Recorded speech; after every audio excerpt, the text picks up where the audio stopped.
हाँ तो हमजा, तुम कैसे भागे? मैं हैरान हूँ। इफ्रासियाब को बेचकर। मैंने गुंदोगदो को बताया कि इफ्रासियाब एक गद्दार है। मैंने उसे कहा कि मुझे एक आखिरी मौका दे दो ताकि मैं नोयान का सर ला सकूं। गुंदोगदो ने एक अहमक की तरह मुझ पर यकीन कर लिया।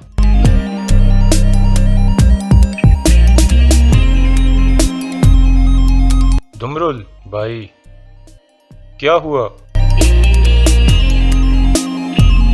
नोयान ने सलजान खातून को अगवा कर लिया है भाई।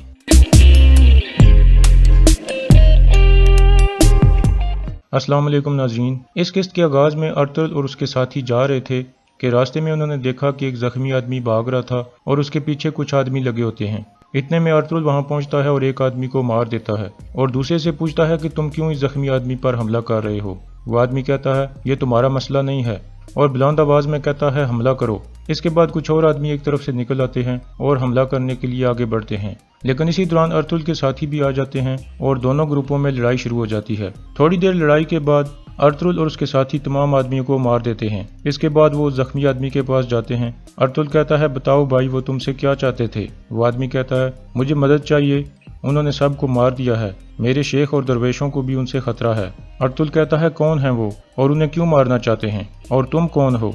वो आदमी कहता है मैं एक पेशावर माहिर हूँ, हम उस्ताद किरमानी के साथ सफ़र कर रहे थे, मैं पीछे रह गया क्योंकि मैंने एक अमानत किसी तक पहुंचानी थी। मेरा शेख सफ़र में है और मुझे डर है कि इन जालिमों का दूसरा टोला उनको भी कत्ल कर देगा।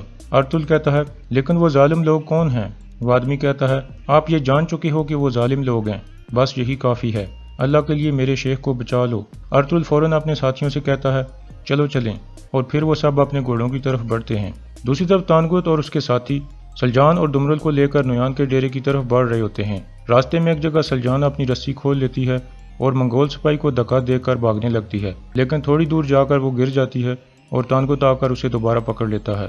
इसके बाद तानगुत और हमजा उसे पकड़कर दोबारा काफिले की तरफ ले जाते हैं। दूसरी तरफ शेख किरमानी एक मेहमान खाने में मौजूद होते हैं। उनका दरवेश कहता है सादुद्दीन कोपिक ने हमारे पीछे किसी को लगा दिया है। शेख किरमानी कहते हैं दुश्मन धोखा देने से कभी बाज नहीं आता, लेकिन हम सच्चाई के रास्ते से कभी नहीं हटेंगे। अब हमें हर शहर में मुनज़्ज़म होना होगा, हमें अपनी ज़मीनों को साइंस के जरिए बेहतर बनाना होगा और इसके लिए हमें तमाम शुबों से आदमी दरकार होंगे। फिर हम ताजरों का एक ग्रुप बनाएंगे जो धोखे से बिल्कुल पाक होगा। इस दौरान उस मेहमान खाने के अंदर कुछ मशकूक लोग भी थे जो उनकी बातों को गौर से सुन रहे थे। थोड़ी देर बाद शेख किरमानी अपने दरवेशों को कहते हैं चलो खाना शुरू करो। इसके बाद वो मशकूक लोग उन पर हमला कर देते हैं और शेख किरमानी को काबू कर लेते हैं। एक आदमी एक दवा वाली शीशी निकालता है और कहता है अब से तुम्हारी जुबान और तुम्हारा जिस्म बेकार हो जाएंगे, सिर्फ तुम्हारी आंखें काम करेंगी जो सिर्फ हमारी जीत देख सकेंगी। लेकिन ऐन उस वक्त अर्तुल और उसके साथी वहां पहुंच जाते हैं और दरवाजा तोड़कर अंदर आ जाते हैं। अर्तुल खंजर फेंककर उस शीशी वाले आदमी को मार देता है। इसके बाद वो बाकी लोगों को भी मार देते हैं और शेख किरमानी और उनके एक दरवेश को बचा लेते हैं। शेख किरमानी पूछते हैं आप बहादुर लोग कौन हो? अर्तुल कहता है मैं काई कबीले से हूँ और सुलेमान शाह का बेटा हूँ। फिर शेख किरमानी भी अपना तारुफ कराते हैं। दूसरी तरफ सलजान और दुमरुल को नोयान के डेरे पर पहुंचा दिया जाता है। ताजर इफ्रासियाब सलजान को नोयान के सामने बिठाता है और फिर तानगुत उसकी आंखों की पट्टी उतार देता है।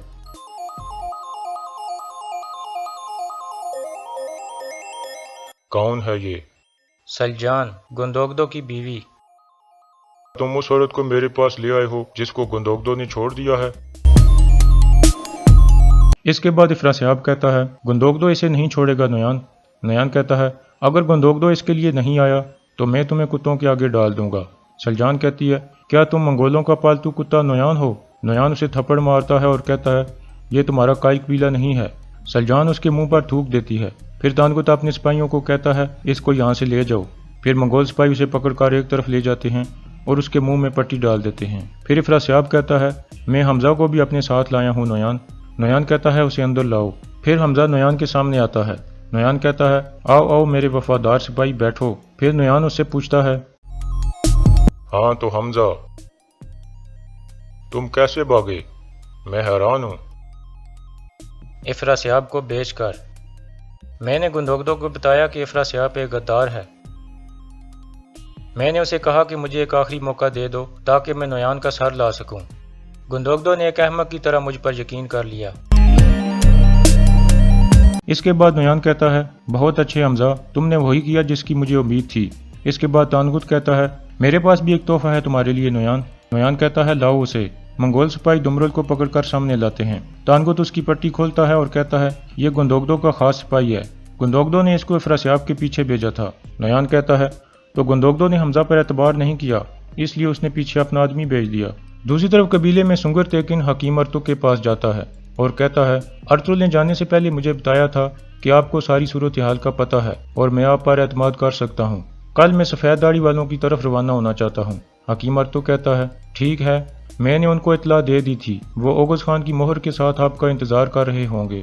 دوسری طرف نویان دمرل کو تشدد کا نشانہ بناتا ہے اور کہتا ہے تم خوش قسمت ہو، ورنہ میں ابھی تک تمہارا سر اتار دیتا۔ ابھی تم واپس گندوگدو کے پاس جاؤ اور اس تک میرا ایک پیغام پہنچاؤ۔ قبیلے میں حلیمہ سلطان ایک بار پھر سلجان کے خیمے میں جاتی ہے، لیکن سلجان اسے کہیں نظر نہیں آتی۔ دوسری طرف مہمان خانے میں ارتل شیخ کرمانی سے پوچھتا ہے کون تھے وہ لوگ جنہوں نے آپ کے لیے جال بچھایا تھا؟ شیخ کرمانی کہتے ہیں جب انسان حق کے راستے پر چل رہا ہو تو بہت سے شیطان اس کے پیچھے لگ جاتے ہیں۔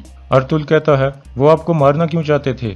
شیخ کرمانی کہتے ہیں مجھے مار کر وہ ترکش اسلامک یونین کو تباہ کرنا چاہتے تھے جو ہم نے اناتولیا میں قائم کی ہے۔ ہماری اس یونین کا مقصد اچھے تاجروں کو اوپر لانا ہے تاکہ وہ ان زمینوں پر حلال آمدنی لا سکیں۔ میں نے اپنی ذمہ داری پوری کر دی ہے، اس لیے اب میں واپس بغداد جا رہا تھا جہاں میں پیدا ہوا تھا، اور میں نے اس یونین کی سربراہی اب اپنے داماد ایوران کو سونپ دی ہے۔ ہماری زندگیاں ہم پر آپ کا قرض ہے، اب سے میرا داماد اور ترکش اسلامک یونین آپ کے ساتھ ہوں گے۔ پھر ارتل کہتا ہے آپ بھی یہ جان لیں کہ اب سے میں بھی اس یونین کے ساتھ ہوں۔ قبیلے میں حائمہ خاتون اور کرکو سردار کی فیملی اکٹھے کھانا کھا رہے ہوتے ہیں۔ کرکو سردار کہتا ہے اب ہمیں قبیلے میں شادیاں شروع کرنی چاہیے، جس پر سب خوش ہو جاتے ہیں، لیکن حلیمہ اپنا برتن اٹھا کر ایک طرف چلی جاتی ہے۔ سنگر تیکن بھی اٹھ کر اس کے پاس آتا ہے اور پوچھتا ہے کیا ہوا حلیمہ، تم پریشان لگ رہی ہو؟ حلیمہ کہتی ہے پورا دن گزر گیا لیکن مجھے سلجان کہیں نظر نہیں آئی، اس لیے میں پریشان ہوں۔ سنگر تیکن کہتا ہے ہاں جب سے میں زخمی ہو کر آیا ہوں وہ لگاتار مجھے دیکھنے کے لیے آتی تھی لیکن اب بالکل غائب ہو گئی ہے۔ اتنے میں ایکس بھائی اندر آتا ہے اور حائمہ خاتون کو بتاتا ہے کہ دمرل آیا ہے اور گندوگدو بائی سے ملنا چاہتا ہے۔ حائمہ خاتون کہتی ہیں اسے اندر بھیجو۔ دمرل زخمی حالت میں اندر داخل ہوتا ہے۔ دمرل بھائی کیا ہوا؟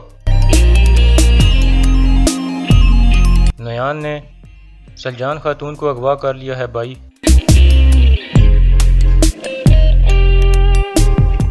پھر دمرل ان کو سارا واقعہ سناتا ہے اور کہتا ہے نویان نے مجھے آپ کے لیے ایک پیغام بھیجنے کے لیے چھوڑ دیا ہے۔ گندوگدو پوچھتا ہے کیا پیغام ہے؟ دمرل کہتا ہے پیغام صرف آپ کے لیے ہے۔ اس کے بعد گندوگدو اسے اکیلے میں ایک طرف لے جاتا ہے۔ دمرل کہتا ہے نویان نے کہا ہے کہ وہ سلجان کو لے کر اکیلا جیہنہ وادی میں آئے گا اور سلجان کے بدلے میں وہ آپ سے ایک امانت لینا چاہتا ہے جو سنگر تیکن کے پاس ہے۔ گندوگدو کہتا ہے امانت کیا ہے؟ دمرل کہتا ہے یہ اس نے نہیں بتایا اور اس نے کہا ہے کہ اگر آپ اکیلے نہ گئے تو وہ سلجان خاتون کو مار دے گا۔ گندوگدو کہتا ہے میں سمجھ گیا، تم اس بات کا کسی سے ذکر مت کرنا۔ گندوگدو باہر آتا ہے اور حائمہ خاتون اس سے پوچھتی ہیں نویان کیا چاہتا ہے؟ گندوگدو کہتا ہے وہ ایک چیز لینا چاہتا ہے جو سنگر تیکن کے پاس ہے۔ سنگر تیکن کہتا ہے میں اس بے ایمان آدمی کو کوئی چیز نہیں دوں گا۔ گندوگدو غصے سے اس کا گریبان پکڑ لیتا ہے اور کہتا ہے تمہاری واپسی ہمارے لیے نئی مصیبتیں لے آئی ہے۔ یہ کہہ کر وہ باہر نکل جاتا ہے۔ دوسری طرف نویان رات کو اٹھ کر سلجان کے پاس جاتا ہے۔ سلجان کہتی ہے میرے پاس مت آنا ورنہ میں تمہیں مار دوں گی۔ نویان کہتا ہے مجھے دو خوشبوئیں بہت اچھی لگتی ہیں، ایک خون کی اور دوسری عورت کی۔ اس کے بعد وہ سلجان کی طرف بڑھتا ہے لیکن پیچھے سے حمزہ اسے آواز دیتا ہے اور کہتا ہے اگر گندوگدو کو پتہ چل گیا کہ تم اس کے قریب گئے تھے تو وہ تمہیں مہر نہیں دے گا۔ یہ سن کر نویان پیچھے ہٹ جاتا ہے اور کہتا ہے تم بچ گئی، ابھی تمہارے پاس وقت ہے۔ پھر وہ الو بلگے کو آواز دیتا ہے۔ الو بلگے ڈھول بجانا شروع کر دیتا ہے اور نویان رقص کرنے لگتا ہے، اور یہاں اس قسط کا اختتام ہو جاتا ہے۔